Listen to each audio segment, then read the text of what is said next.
So today I want to talk to you about the European Union's Audiovisual Media Services Directive.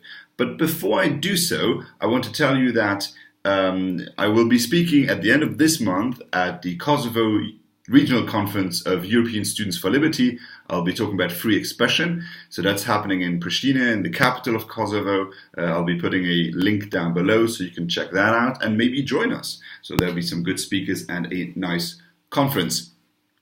The Audiovisual Media Services Directive, as you can imagine, covers everything regarding broadcasting of music and movies and so on and so forth. So that's from TV to Netflix to everything. So you'll be very much impacted by this, especially if you're a young person watching Netflix or enjoying all that content.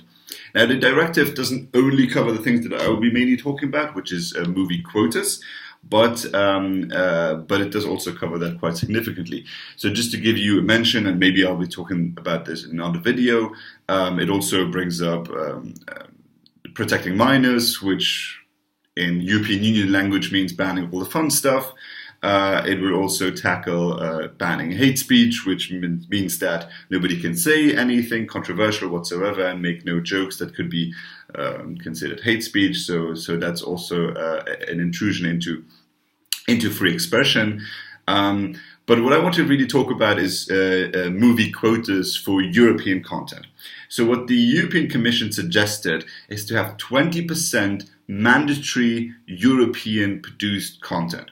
So in practice, that means that Netflix, if they host in Europe and you connect to your account in Europe, 20% of the content that you can access needs to have been produced in Europe.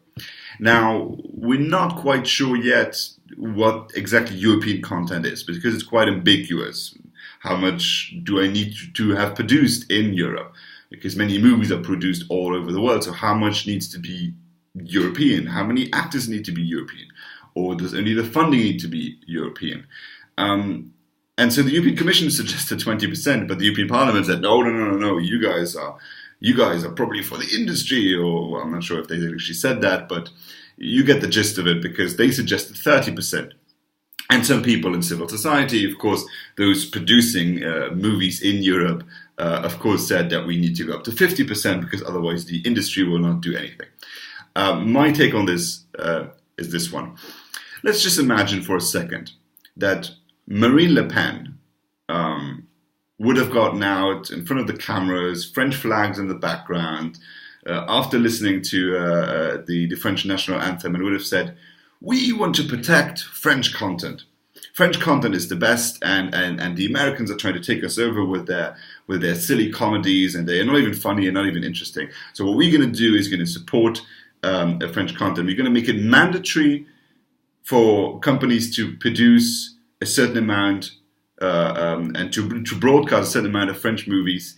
And those who don't want to, they have to fund their competition producing French content." Now, maybe you'll call that daring and going too far out, but I'll say this. I'm very sure that many people will have called it nationalism. But it, of course, is only nationalism if they do it. And so if the European Union does that, then, of course, you get away with it. Asking companies to fund their competition is seriously distorting market forces. If European movies want to be broadcasted, they just have to be good. And what we see right now, and maybe that's just my personal opinion, is that the only good European movies have been copying main features of their production, the value from American movies. And the same is true for music. But what it also does is that it doesn't only keep out American movies, it keeps out South Korean movies and African music.